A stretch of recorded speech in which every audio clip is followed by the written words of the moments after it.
Uh, First of all, let me say, as we open this first hearing, I'm pleased to be serving alongside my colleague, Senator Shaheen.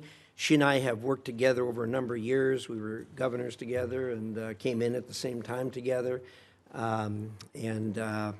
We have had actually some experience in this regard in the Small Business Committee where we had the same roles.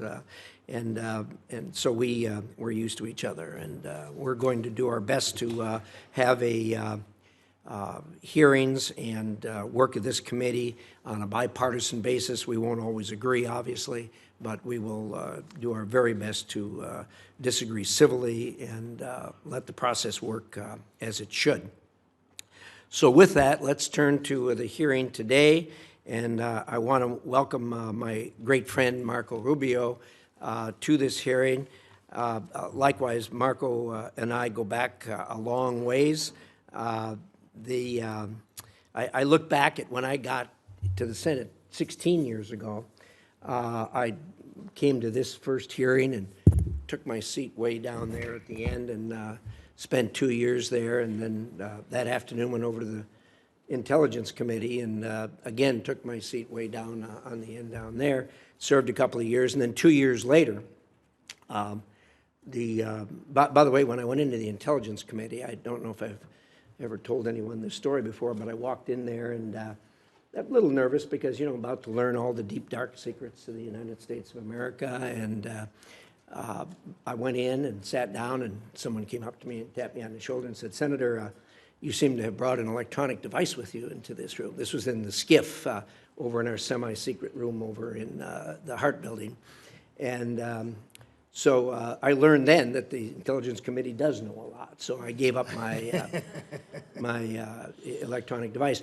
2 years later, I was no longer on the end. Senator Rubio came and joined me down at the end and sat at my left there. And we went to the hearing in the morning to the Foreign Relations Committee. That afternoon, we went over to the Intelligence Committee. Again, there he was, sat down next to me on my left. And as he sat down, I said, "By the way," I said to him, "I hope you don't have any electronic devices with you." And he says, "Well, no, you doofus, there's a big sign out there that says, don't bring any electronic." So I judged him to be a very astute person at that point. In my defense, that sign wasn't there 2 years earlier. They don't give you a course on what you can and can't bring in. So anyway, that was my introduction to Marco Rubio. Since then, we've worked together for a long time on issues and have found ourselves almost always in violent agreement on virtually every issue we dealt with, both here in the Foreign Relations Committee and on the Intelligence Committee, and worked together closely as we were ranking member on and chairman on those two committees. There's out of all the issues we've done, I can only think of one issue that we disagreed on. It's a very, very small issue, a very tiny issue. It deals with intelligence, so unfortunately we won't be able to discuss it here today. But Marco, I have a small gift for you as you part here in your last hearing here. I'll give it, assuming you survive this hearing, I'll give it to you at the end of the hearing. So welcome, and in a moment I'm going to give you a chance to make your opening statement. I'm going to talk a little bit, Jane is, and then we'll get to you. Unfortunately, we meet at a time when America faces threats from nearly every corner of the world.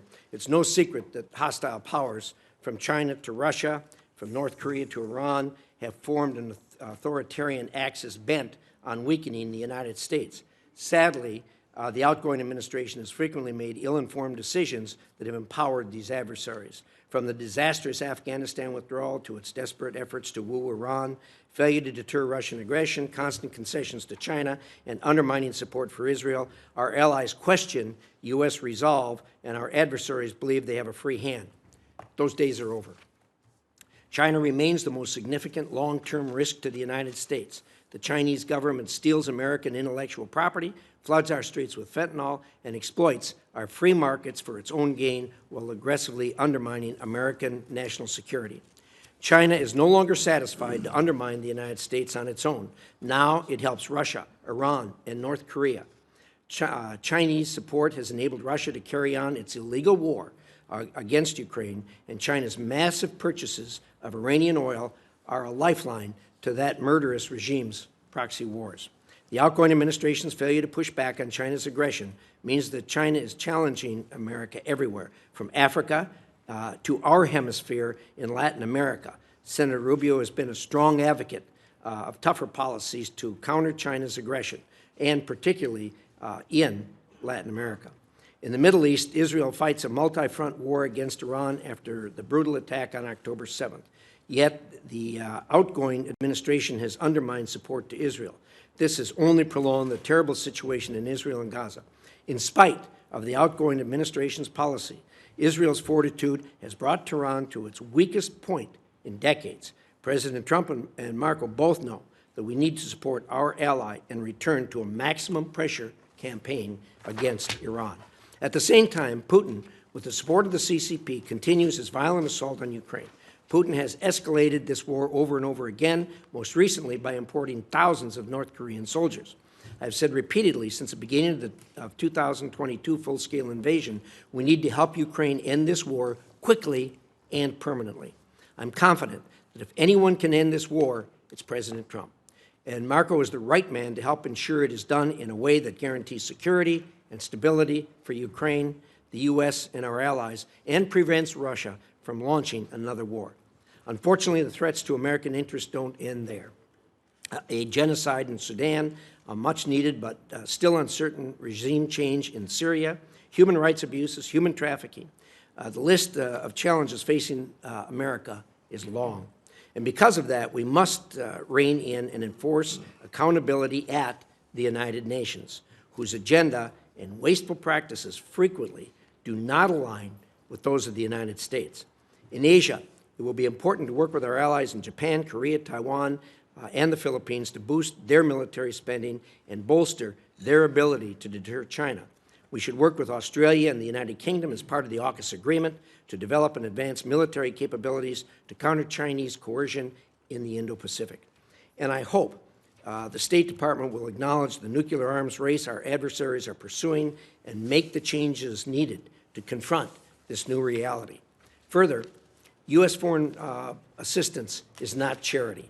American taxpayer dollars should only be spent to advance U.S. interests, and every penny should be scrutinized to ensure its necessity and effectiveness in advancing America's interests.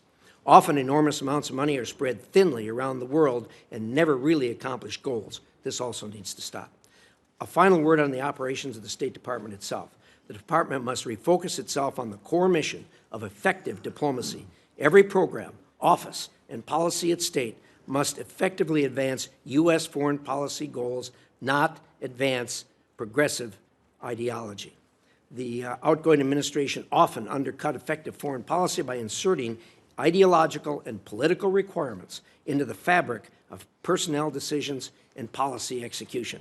Rather than making hires or promotions based on merit and effectiveness, the Department created a new diversity, equity, inclusion, and accessibility requirements that distracted from this mission, undermined morale, and created an unfair and opaque process for promotions and performance evaluations.